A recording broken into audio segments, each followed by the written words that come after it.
Welcome to the Build Your Coaching Business Around the 9 to 5 podcast. I'm your coach, Pamella Pritchard, and I help you go from employee to business owner.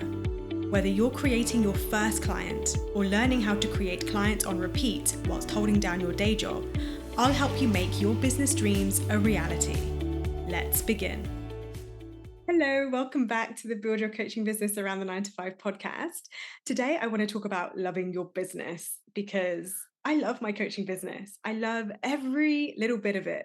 And I did a poll in my stories yesterday as I was thinking about this topic and thinking about how and why I wanted to present it to you and why it felt important to present.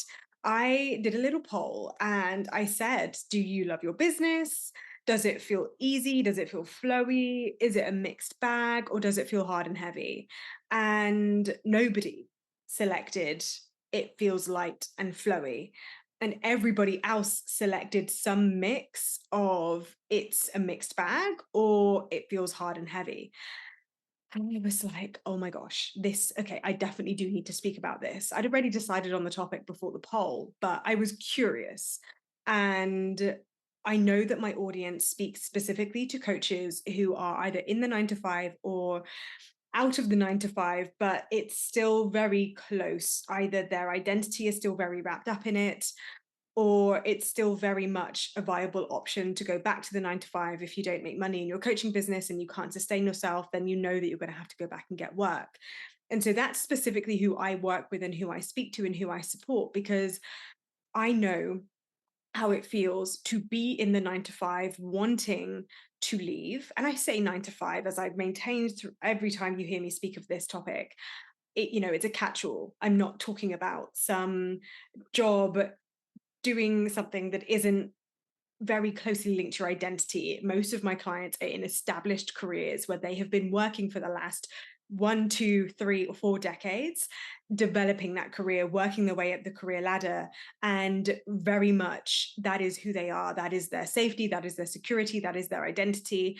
And they want to transition, or they're transitioning into coaching, not just as a profession, but as a way of being, as a lifestyle. And I know what it is to be in your career, ready to leave, feeling unaligned, but also feeling so attached to it, attached to the identity of it, attached to the security, the perceived security, the perceived financial security, I should say, of having that career. And then also navigating the world of being a new business owner, of doing it as, I guess, a side hustle whilst your time and energy is occupied in something that before burnt you out. And then developing the skill set, the confidence, the ability to be visible, the ability to market and sell your services, and then manage the workload that comes with running a business. It's a lot and it's nuanced. And that's why I speak about it, because nobody was speaking about this when I was going through this. And so that's why I'm so passionate about being the voice for you, so that you know that what you're going through isn't anything unusual. It's actually very common, and that if it can be spoken about and there can be awareness about the things that you're experiencing, it just means that you're less alone, and it means that you actually have somebody to support you in that process. And I know a big part of that support is just having the validation and the recognition that, yeah, it's a fucking lot and there's a lot to navigate here. So I want you to know, if you're thinking, yep, she's speaking my language, she's clearly gone through what I've gone through, you're in the right place. And so the reason I wanted to speak about loving your business is because I wasn't always in this energy with my business. I was like everyone else who responded to my poll in my stories on Instagram yesterday. It felt like a mixed bag to me for the first couple of years in my business. And if it didn't feel like a mixed bag, frankly, it felt hard and heavy. And it's probably really in the last 14 months, I would say, where that has really, really turned a corner. And I love my business every day, every single day. Now, it doesn't mean my life is perfect. It doesn't mean that I am bags of energy every day. Hell no. It doesn't mean that I don't occasionally have situations where my life demands my attention more than my business does for whatever reason. Maybe I'm moving, which for me happens a lot because I'm a digital nomad. Maybe I'm grieving because I've experienced the loss of friends and, well, no family in that time, but I've lost friends in the time that I've built my business, and that has been devastating. I've seen my friends grieve, and I grieve for them, and that has demanded me more than my business has in those moments. I've also had periods of recovering from surgery that my body demanded me more than my business did in those moments. Last year, I went through some kind of thyroid situation, and I was physically very depleted of energy, very depleted of motivation, inspiration, and I really had to push through. And that for me was a very strong indicator of, oh my gosh, my business feels very different, because it's okay that my humanity, my physicality, my physiology is experiencing something and that isn't affecting the way that I feel about my business. And that was a real like aha moment for me.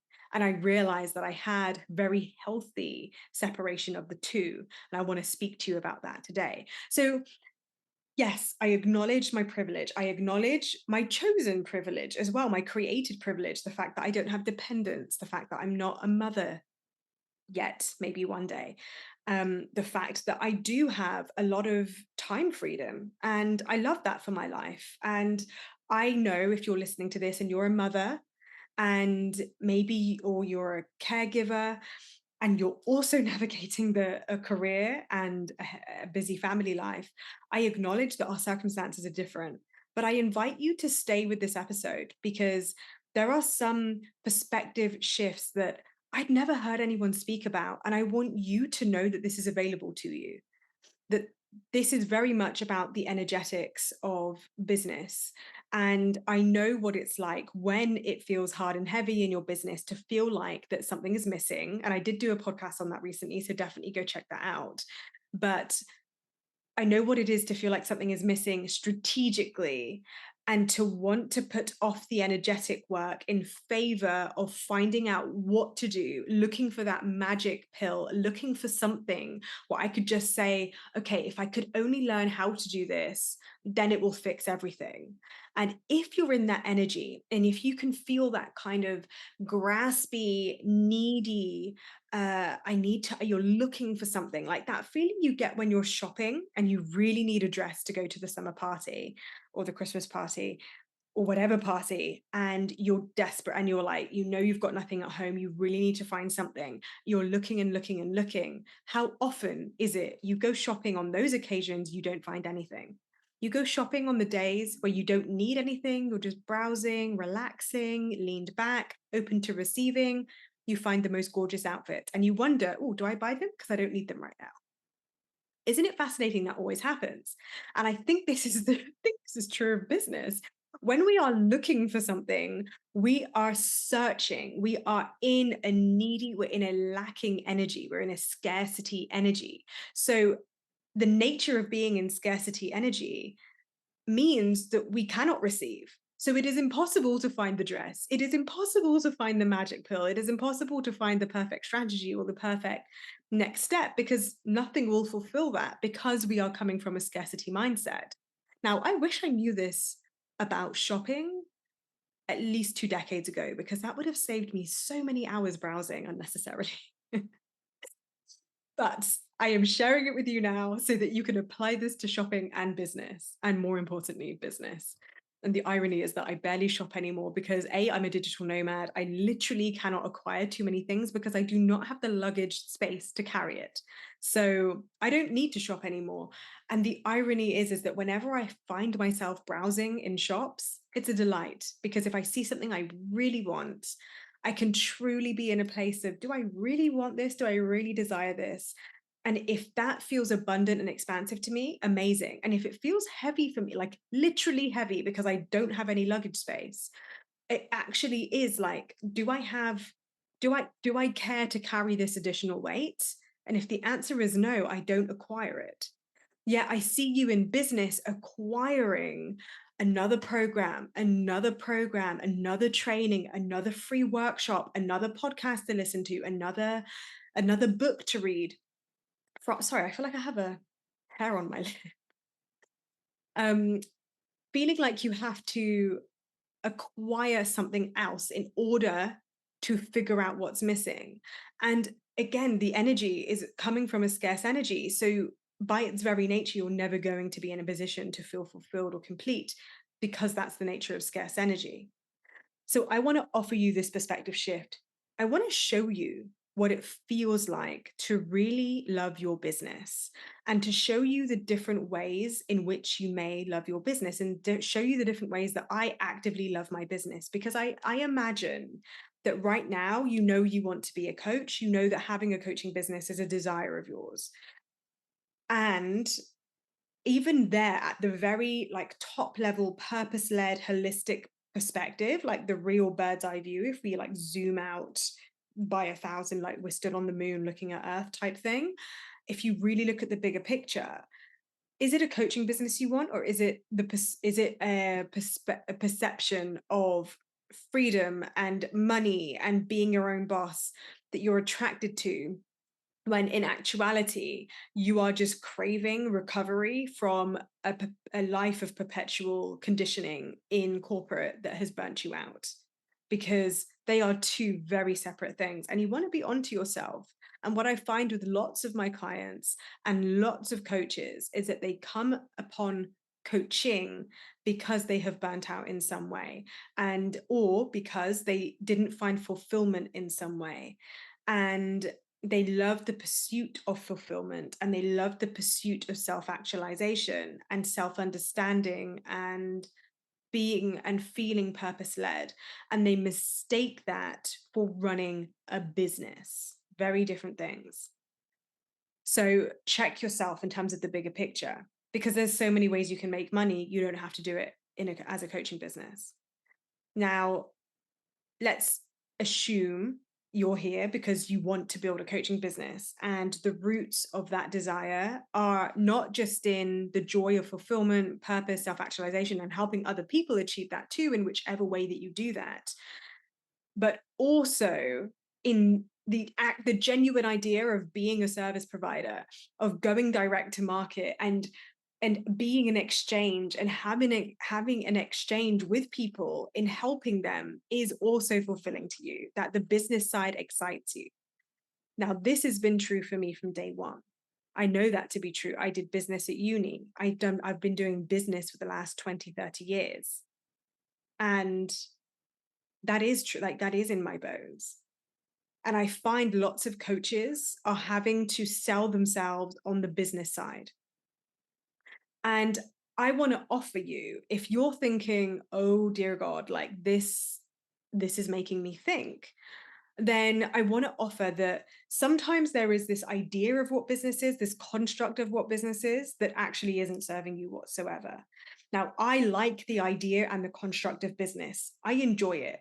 I see capitalism. I see the exchange of money for goods and services. I enjoy that discussion. And I'm an expert at translating it into non-business capitalist terms, so that it becomes more palpable for you if you hate that level of discussion, if you don't enjoy things like talking about clients and revenue and funnels and pipeline and participants, or what do you call it, leads.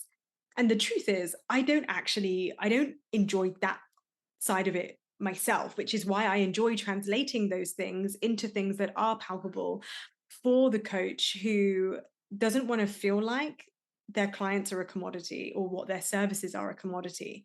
I respect that, which is why I do what I do in the way that I do it. I purposely stay away from using very businessy terms, because I know lots of people, A, don't understand it, and B, don't like it. I respect that.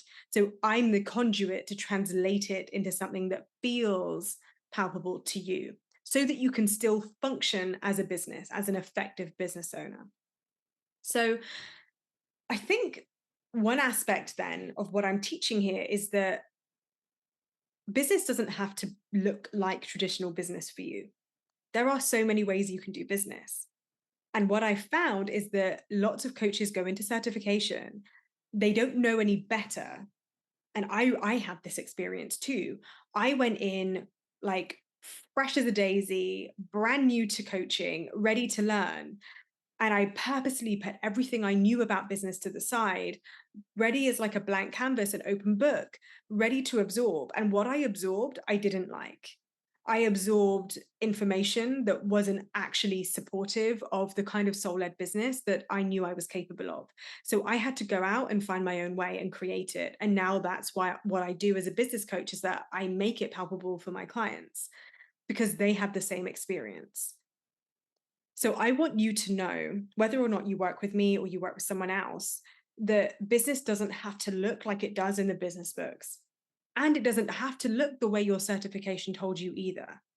The beauty of business is that when you actually de-layer what business is and you get under the layer and you look at the philosophical meaning and value of what business actually aims to achieve, at the end of the day, it is simply an exchange of value.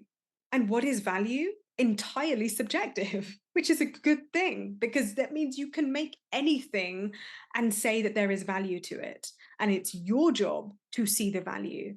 And then it's your job to communicate the value and then share that value from a place of true alignment and congruence with what you perceive to be valuable in such a way that other people can't help but go, oh my God, what is that? I want it. Give me some. And that's how they end up working with you. That is it. That's all business ever is, all it ever was.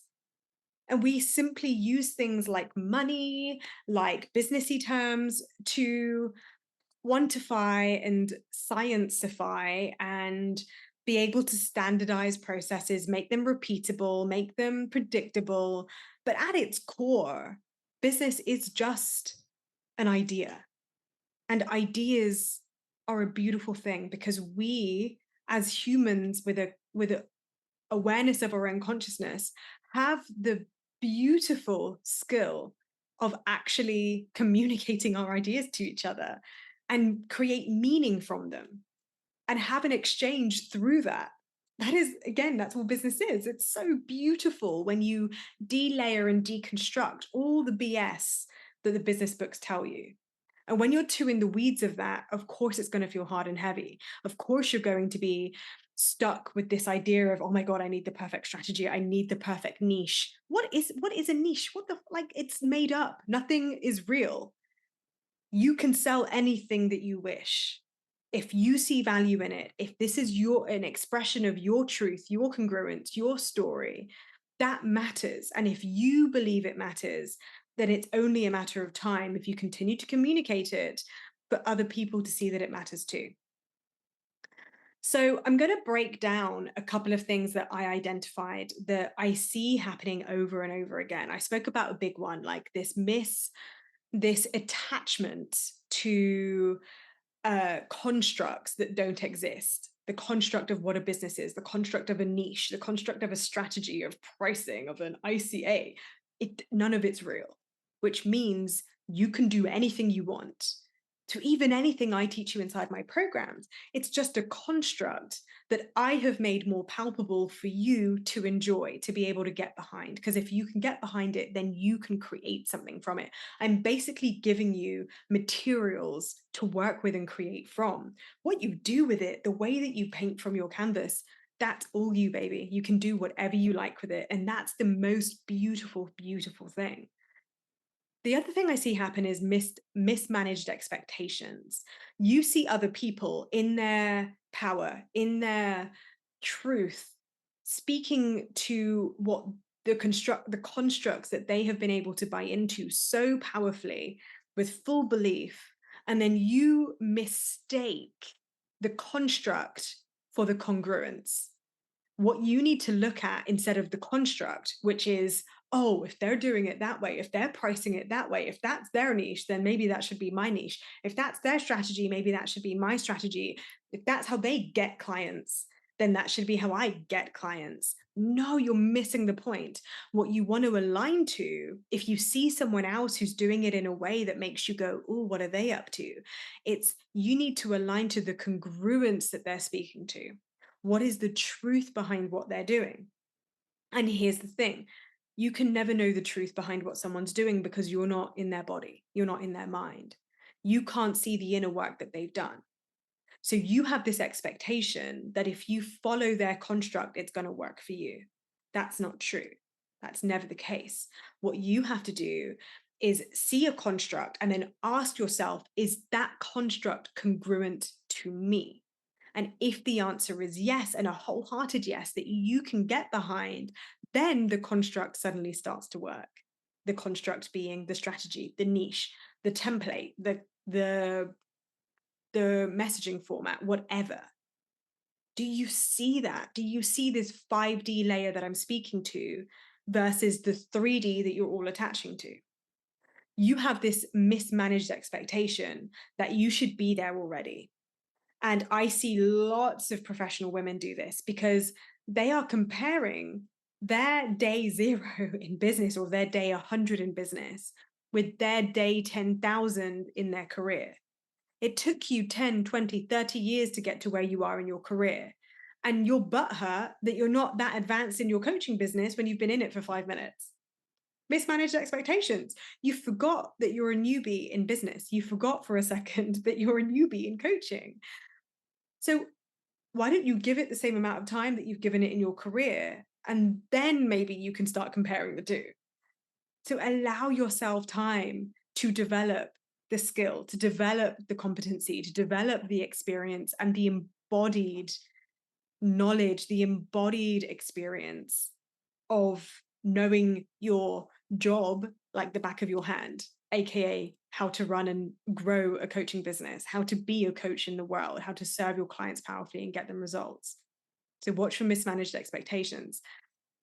You're exactly where you are because this is the level of skill, competence, personal growth, experience that you bring to the table. If you're thinking I should be further ahead than where I am, it's not that you're not wrong in terms of you look, you have unlimited potential. I know that you can get way further than where you are right now, but what you are embodying is where you are right now. Otherwise you wouldn't be there. Like you have to have done, like it's like saying, it's like you're driving a car and you've only put a liter of petrol in, and at like 100 yards or I don't know, a couple of miles down the road, you're going to run out of petrol. You cannot be onto yourself saying I should be further ahead than I am when you literally don't have enough petrol in the car. You need to have the tires, you need to have the petrol, you need to have the direction. If you are where you are, it's because you are where you are. It's like, it's a weird thing I could go in circles around, but the more you see that and the more you don't judge yourself for it and you don't make yourself wrong for it and you don't have shame for it, the more you can love where you are. You can be like, oh, here I am. This is where I am. Totally makes sense. And where do I want to go next? The other thing I see coaches do is you think something is wrong, something is missing, you make it mean something about yourself. And this is mistaking your enoughness and your intrinsic self-worth with where you are in your business. So if we go back to that car analogy, instead of just being like, oh, I need to put more petrol in the car, you go, oh my God, I'm a terrible driver. Like, no, you just forgot to put more petrol in, or you're just where you are. All you have to do next is put petrol in. Like, nobody told you this. Maybe a car is a bad example because most of us know that you need to put petrol in the car in order for it to get it somewhere. But in this analogy, imagine nobody had told you that.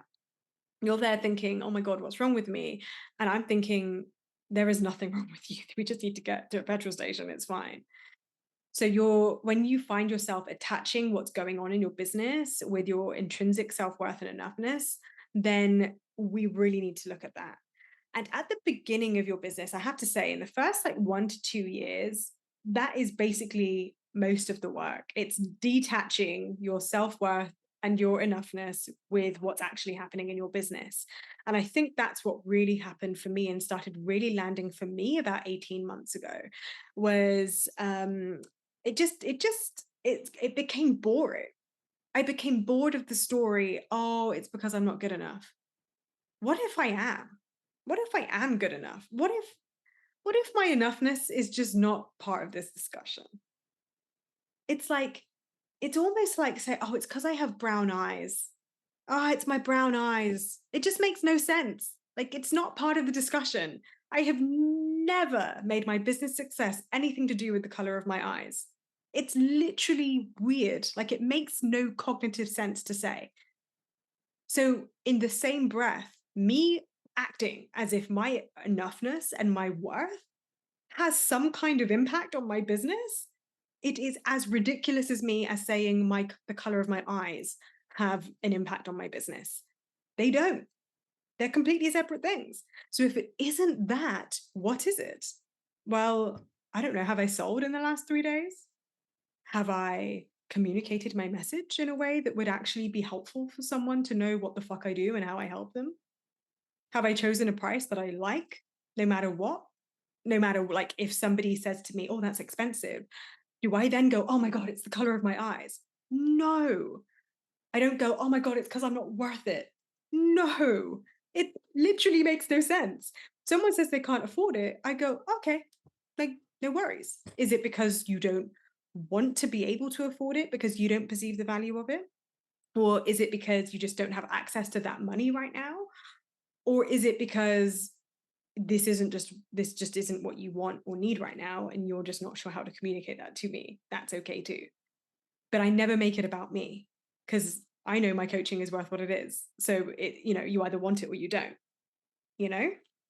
Like this detachment of my enoughness and worth and my business meant that I could just look at my business objectively. I could look at it and go, that was fun. That was a delight. I could look at it and go, okay, this is what I'm doing today. This is what I feel called to do. This is what I feel called to experiment with. This is what I feel excited by. This is what I feel committed to bringing into the world. It just frees up so much space. So I'm hoping this perspective helps you because I swear if I'd heard it this way, maybe I would have got there a lot quicker. The other piece is then this ability to be in self leadership and self ownership. What I refer to as sovereignty a lot. If you hear me say the word sovereignty, I'm referring to self leadership and self ownership, to taking your power back. This is about, this is for all of you who say, I don't know what to do. I wish someone would just tell me what to do. You're seeking the answers outside of yourself. You're hoping that somebody's program or workshop or book or resources are going to give you the things that you're missing. And again, there's a bit of a paradox here. There is a duality here because it might be true that nobody has ever taught you how to do good messaging.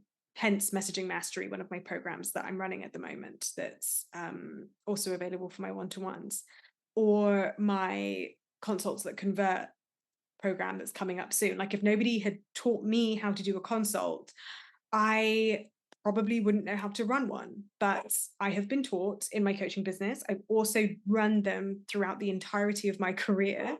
So yeah, I know a thing or two about holding discussions. I've presented so many proposals to clients in my previous career.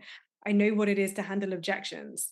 So if you've never been taught that and you've never navigated those discussions, then it is one thing to say, I have a skill gap. I just need to go plug that in.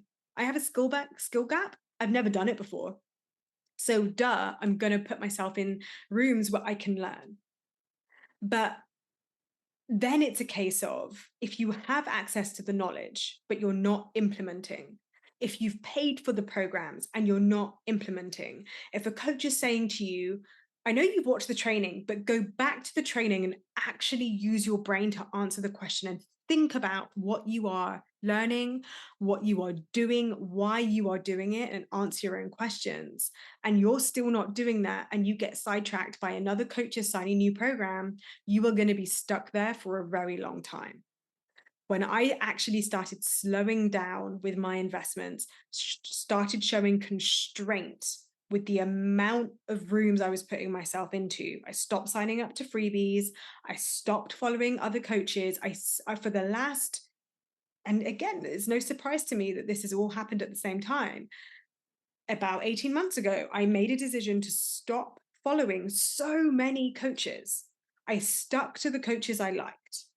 So here's a hint. If you have been religiously following me, or you find me and you found me recently and you've binged me, stick with me, because it means that we are aligned in some way. There is congruence. I speak your language, you speak my language. You're probably going to be able to learn a lot from me. And I bet you that you've got one or two other coaches that you just gravitate to over and over and over again. Trust that.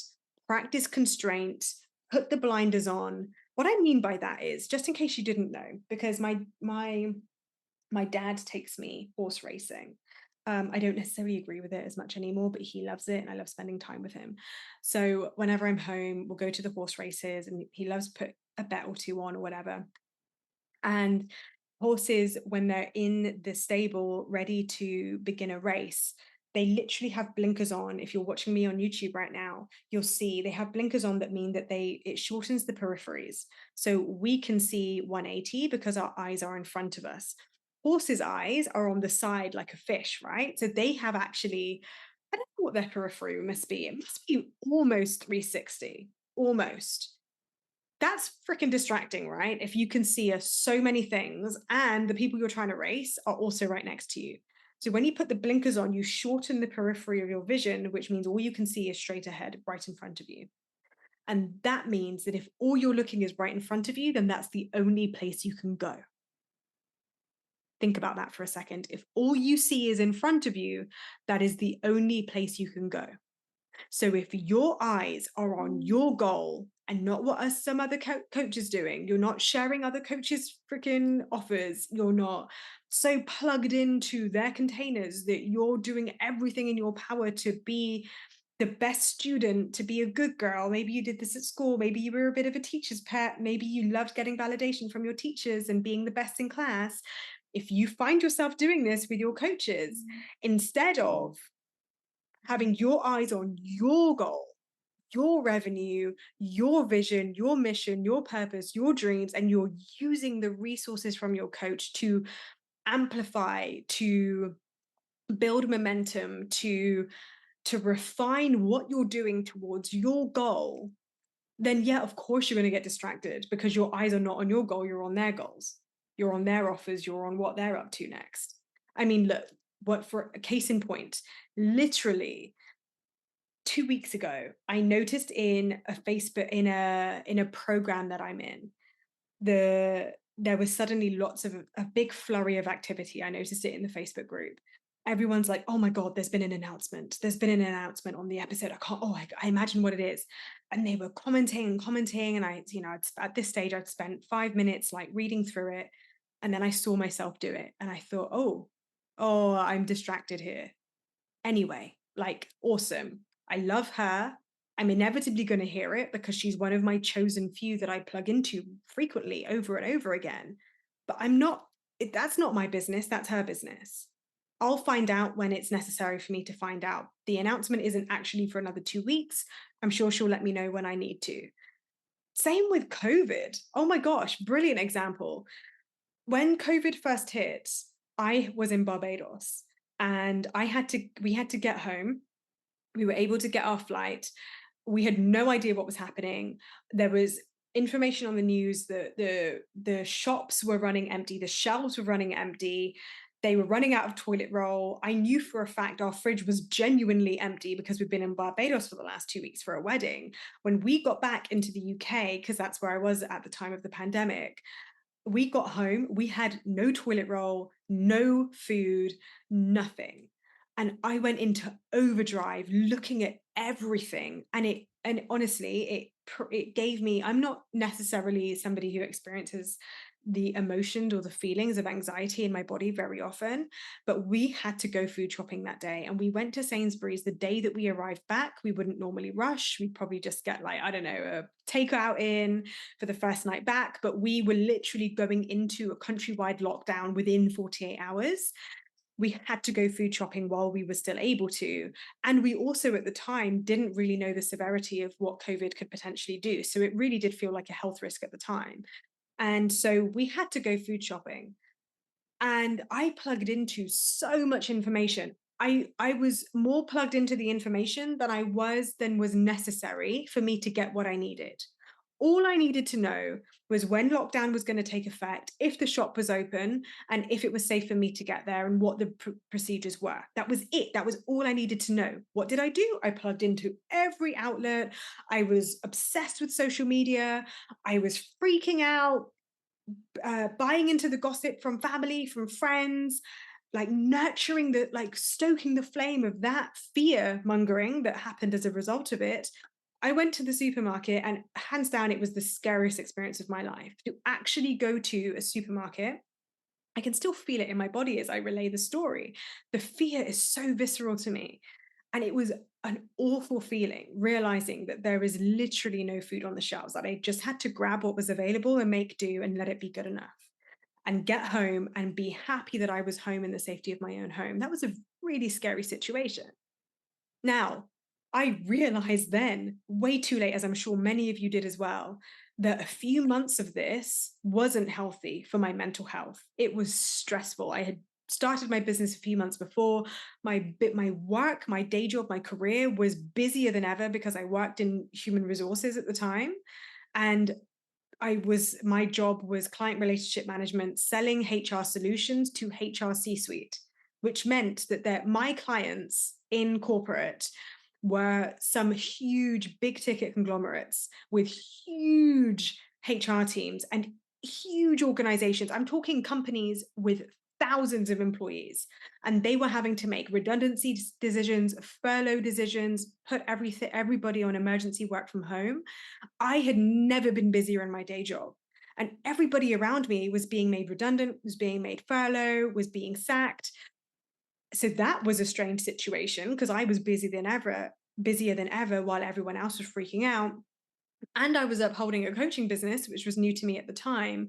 I was buying into this information overload. I had no self-leadership or ownership or sovereignty. I was so plugged into everyone else, I lost my sense of self. I know many of you probably felt this too. And I bet you also reached a point where you said, fuck this, I am not watching the news. If I need to know something, I will go to the government website, I will get what I need to know, and then I will step back, I will take precaution, and I will just look after me and my own. This is what you have to do in your business, but you're not doing that. You're acting like you were in the pandemic, trying to be in all places at once, trying to get all the information possible, and you're spreading yourself too thin, and it's not good for your mental health. Constraint, constraint, constraint.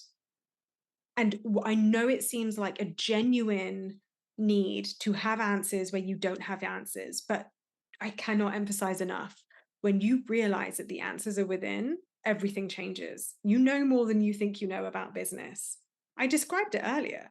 It is simply an exchange. It is simply you having an idea that you cannot stop speaking about so much that you just have to speak about it. When I started leaning into my self-leadership, my sovereignty, taking my power back, having boundaries, having constraint, deciding that the people who I aligned to were absolutely enough, that I had everything I needed, and that they could provide for me everything I needed to create the success, the vision, the mission, the purpose that I know I was capable of, shit started falling into place. I suddenly knew what to do. I suddenly knew that when I went to my mentors and my coaches, that what they were giving me was enough. I leaned in.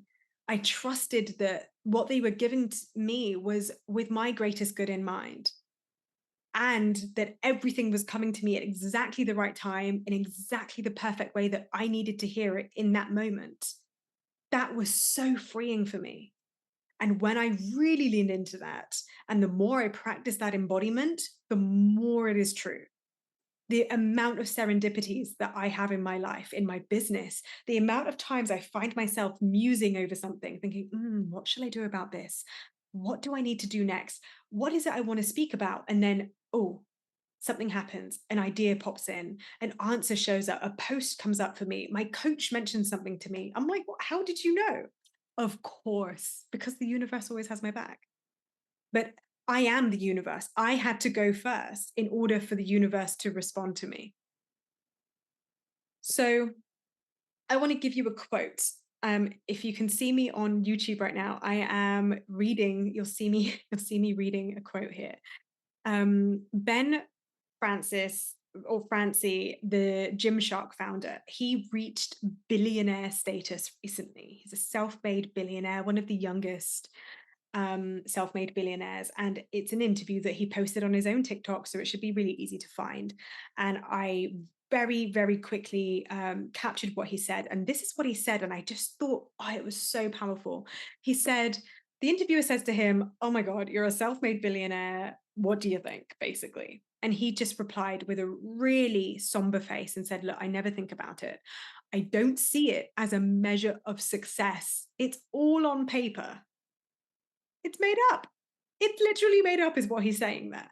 He goes on to say, "I think people assume there's a bank balance with my name on it somewhere that has billions inside. And that's completely untrue," which actually, if you know a thing or two about business, you'll know it's untrue. It's his net worth that is valued at 1 billion. Who's valuing it? It's entirely made up. Like the construct of the market is a collective consciousness.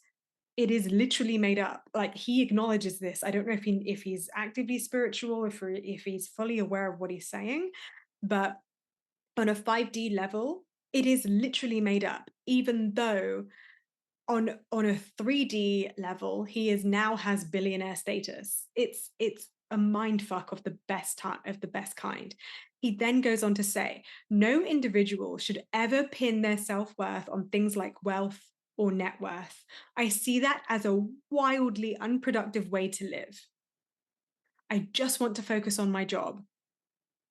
I do it because I work with great people. I do it for a cause I genuinely care about and I'm passionate about. Those are his words. Billionaire status. And he knows that to be true. And as I was coming up with the things that make me love my business, I came up with 4 things. And I got distracted as I was writing these 4 things down. I found myself on TikTok and that video came up. And it was just so perfect. This is exactly what I mean by serendipities. This is why I love what I do, because this happens to me all the time. And I know it will start happening for you the more you lean into what I'm about to share with you. There were 4 things that I came up with, which is why I love my business. It's how I love my business. It is creative expression. It is self-advocacy. Sorry, ignore that part. It is advocacy. I'll dive into what these mean in a second. It is embodiment and it is challenge. So I'll say that again. The reasons I love my business the way I do is because of my creative expression, because of advocacy, because of embodiment, and because of challenge. So let's break that down. Creative expression, because I have learned to fall in love, and this is everything I teach inside Messaging Mastery, especially if you're inside there, and if you're in one of my one-to-ones, you get Messaging Mastery included, is I love the creative expression. I said the other day to somebody, my business is my muse, and it's so true. I am a creative at heart. Hey, if you're on YouTube, you can see one of my recent paintings. Full disclosure, it's a paint by numbers. Because honestly, I enjoy the 3D experience of painting with a brush. It's such a delight to me. But I don't need the creative expression of a blank canvas because my business is my blank canvas. Every single day, I come to my laptop And I've made an effort to not do this on the sofa because it stunts my creative expression. I like being sat up. I like being in an environment where I can have spaciousness, I can have light, I can have comfort, and I can have sustainable comfort because the sofa is a temporary comfort. I always get uncomfortable if I'm too long on the sofa. Same with the bed. I can't work from my bed. It's uncomfortable for me. I get a bad back. So I prefer being at a desk where I can be comfortable. I have my laptop open or my phone, and my business is my muse. I can take whatever I'm selling and find a million new ways to sell it. Every day, I get to think of, what does my client need right now? What did I need to hear when I was going through this? Because the me from pre-pandemic and during the pandemic while I was building my business is my muse. Me from 5 years ago is my muse. That means all I have to do is connect to the spirit of my business, connect to me from a few years ago, connect to the clients that are right in front of me who are presenting those same problems that I went through many years ago right now. And I just think to myself, how can I serve them today? That is my creative expression. Finding every which way to speak about the things that I know. That for me is a creative outlet. And I love to do it in every which way. I've come to learn to love Instagram, stories, using Canva, creating carousels, being on reel, being on camera. I even enjoy it now. First time I was on camera, oh my God, I was a quivering wreck, which is ironic because I used Zoom and WebEx and Teams for my corporate job before I ever used it for business. But showing up representing myself, a whole other ball game, right? Like it feels different because it's us that we're representing and something that we care about that we're representing. Now, I enjoy being visible. I enjoy being seen in this way. And there is a little bit of me that still feels uncomfortable owning that, I have to admit. And I think that if you see other coaches expressing themselves so powerfully, so comfortably on camera, I suspect if you have thoughts about that, negative or positive, it's because there's a duality there that you need to meet. And it's a sign probably that you'd like to do it yourself. And this is therefore an invitation that in time you will get there too. You will know what I mean. And I want to give you permission to feel this way. I want to give you permission to enjoy being seen. Oh, that feels kind of kinky to say. It's a little bit of shadow work that I've had to work through to get to this stage. But the creative expression for me, I have learned to love. And I think you love it too. Let yourself lean into the edge of loving it, lean into the edge of being visible, of being seen, and everything that comes with that. Are you willing to be judged? Are you willing to have other people have opinions about you that you can't control? That's their business, not your business. What other people think of you is none of your business. Ah, that phrase is so refreshing. So refreshing. Okay, so that's creative expression. And I mean, I just have to give a nod to the coaching itself. There's the marketing, the selling, it's just creative expression to me, which is why I have no fear around it. And only this week, I was coaching a client on her confidence as a coach in her coaching sessions.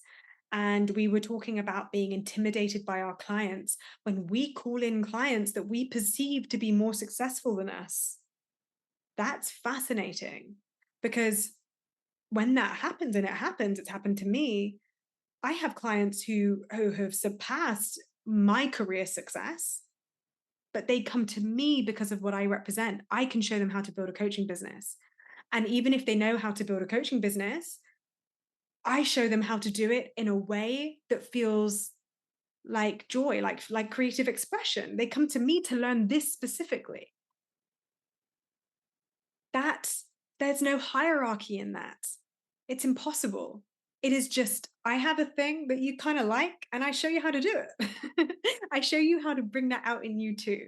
There's no hierarchy in that ever. That's why marketing, selling, and coaching is a creative expression. It's beautiful. And in so doing, you're bringing out the creative expression in other people. That that is art. That is art in its finest form. Makes me emotional. Makes me emotional. So I know it's true for me at least. And hopefully this rings true for you too. So let's talk about advocacy. This I am so passionate about because advocacy is standing for something. It is having purpose. It is being in your power. It is being a voice for the people who don't have a voice yet. This is so important. And I learned this. I learned this through what happened with George Floyd. And I wish I had learned these lessons sooner. But allyship taught me the importance of being an ally, the importance of having a voice in the rooms where those who should have a voice are not yet invited. And this is true of the big things of, of BLM, of protecting our friends, our family who are Jewish, protecting our friends and family, our brothers and sisters who are Muslim, looking at the things that are happening in this world, the conflicts, the war, the uprisings, and deciding that if you have a voice, you have to use it. And as well as the big things, being an advocate for the clients that you represent. I am an advocate for the women in corporates who don't want to be in corporate anymore, who worked their life for to develop a career, to work up the career ladder, to do what good girls should do, to get the education, to get the grades, to get the graduate job, to make their family proud, to make their family happy, and then to realize that 10, 20, 30, 40 years into their career, they realize, what about me? What about me being happy? Oh God, that makes me so emotional. I feel so passionate. I advocate for every woman and every man who found themselves in this position where you woke up one day from your life and you said to yourself, what about my happiness? What about my fulfillment? What about my purpose, my mission, my vision? And you realize that, my God, I don't have one. And you get to work to creating one, to being in that liminal space where you don't have a fucking clue who you are and what you stand for.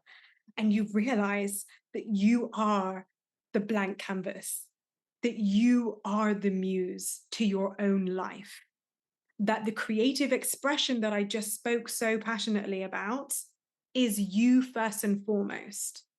That before you can even get to a stage of marketing and selling and coaching with creative expression, that you realize that your life, this one precious life, is your creative expression, and that your work here is to advocate for yourself. And in so doing, becoming an advocate for everyone else that went through what you went through. That is how I love what I do so much, because it means something. It means something to me.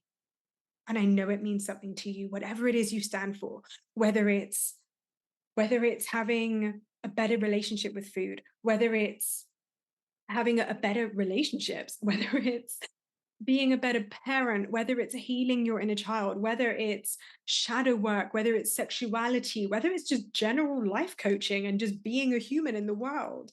Maybe it's recovering from codependency. Maybe it's finding your purpose, finding your fulfillment, doing it for you, having friendships, having love. Whatever it is that you advocate for, it matters. And when you give yourself full permission to really acknowledge what that stands for in your life, and for all the people that you haven't yet met, for all the people who are out there already looking for this solution, already asking these questions, you realize that you need to do this for you first. And then from your overflow, just as I teach in messaging mastery and the abundance marketing method, from your overflow, that is when you get to sell coaching. That advocacy, that purpose, that leadership, that standing for something, that you being in your power, that is how you love your business. It's so much bigger than you. All of that bullshit from before that I was describing, right? About you wanting to be further ahead than where you are, you worrying about, are you good enough? Are you worthy? When you get rid of all those stories and you really think about what you stand for, you realize you're doing it for something so much bigger than you. So yeah, I just had to pause the recording because I had a coughing fit. So let's continue with the last two. Embodiment. Now, embodiment is basically you walking the walk. I know at the beginning it feels like sometimes that you're talking the talk more than you're walking the walk. And especially at the beginning, it is so important to recognize that where you are is exactly where you are, and to be in full integrity and acceptance and celebration of that. Because anytime that you think that the only time it counts is when you are further ahead than where you are, it will never be enough. So integrity, and integrity is basically you saying, look, I certified 6 months ago. I certified yesterday, and I am so proud of myself for that. I've worked with 3 clients, and this is what I learned from those occasions. I had a practice client, and this is what we did, and it matters. And maybe you went to a workshop, maybe you went to a Tony Robbins event, maybe you did something in your personal life, like you ran a marathon. Let it be enough. It's incredible what you've done. It's incredible that you've decided to start. Can you be in celebration of that? Can you be in celebration and self-respect that you are in a period of transition? Can you openly share that and say, I'm figuring some stuff out? And when this happens, it's a pretty unnerving time. And in so doing, and this is something I really noticed, especially as a business coach, because in business coaching, we are dealing with very visceral, tangible results like money. I've noticed how high the standard is for a business coach to be in integrity, and how easy it is for a business coach to be out of integrity.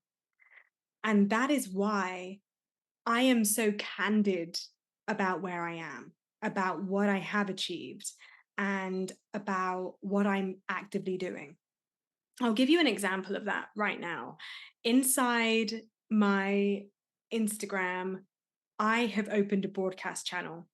I have an idea brewing. And if, by the way, you want to join the channel, I highly recommend you do. Just head to my Instagram at Coaching with Pamella and you can join the channel on my profile. And I invited a whole bunch of people, and I've got about, I think, 15 people in there at the moment, and they are beautiful souls. And this was like 2 weeks ago, and I've done nothing with it. And I'm feeling feels about that. I'm like, oh my gosh, they're going to be expecting something. I've invited them to a party and there's no music playing. What am I doing? So I updated them.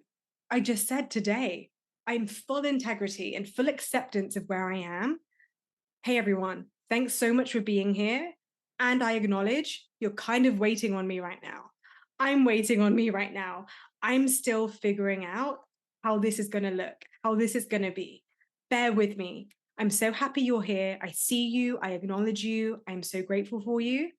And I will come back in as soon as I have an update for you. That is integrity. That is me just being like, hey, this is where I'm at. This is what I'm up to. Come and join me. Come along with me. That is okay. It's okay to be honest with your audience. It's okay to be in conversation with them. They want to see behind the scenes. They want to know what you're up to. And when you do that, ironically, it's not only just an expression of your creative expression, it's also you being in your leadership. That's exactly what advocacy is that I just described. So these things start to perpetuate each other, they start to support each other.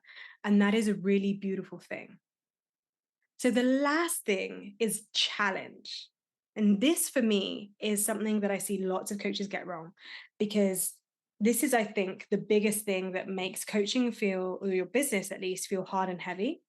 And it's because you see the challenge and you don't meet yourself. You meet an edge and you make yourself wrong, or you make it mean that something has gone wrong. You have a failed launch. You have no shows to a workshop. You finally go live and nobody joins live. Or you have a consult and you don't know what to say and you mess it up and they're a no. And then you start to question, am I ever going to make money? Am I ever going to be good enough? So whenever you meet a challenge, you're making it wrong, you're making it a problem. Instead of what I do and what my clients do is we acknowledge any negative emotion that's coming up and we look at it. We look at the shadows and we say, I see you. I see what you are representing. You're not just showing up as fear. You're not just showing up as shame. You're not just showing up these emotions I'm talking about. These emotions aren't just showing up as self-judgment or self-deprecation or mismanaged expectations from a place of, I believe them. We show up and face those emotions from a place of, where are you coming from? What are you trying to tell me? What's the story here? I love you. I accept you. I acknowledge you. I'm going to create space for you. I'm not going to bypass you. I'm not going to make it worse by now judging you and adding another story onto it. I'm going to look at you and meet you where you are and see this edge and go, let's just be here for a moment. Let's be in the shadow. Let's be in the void. Let's just process what the fuck is going on with a lot of love, a lot of patience, a lot of acceptance. And through that, the alchemy happens. Through that experience, the magic comes through. The inner child gets to be seen. The shadow gets dissolved. The higher self comes through. And then you meet yourself again and again and again.